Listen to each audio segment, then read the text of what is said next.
नमस्कार दोस्तों, आज हम बात करेंगे सैंडस्टोन के बारे में। राजस्थान की भूमि वो सैंडस्टोन की भूमि है साहब। यहाँ पे कई तरह के सैंडस्टोन होते हैं, red, yellow, black, white, pink. उसमें हमारे पास में भी एक अलग तरह का सैंडस्टोन है, सेम वुडन टेक्सचर का सैंडस्टोन है। ये नेचुरल चीज़ है।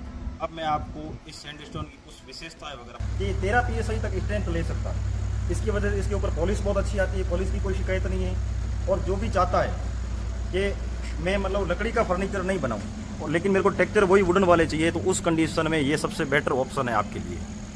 इसमें लंबाई और चौड़ाई दोनों कस्टमाइज है। जो लंबाई आपको चाहिए, जो चौड़ाई चाहिए वो मिल जाए।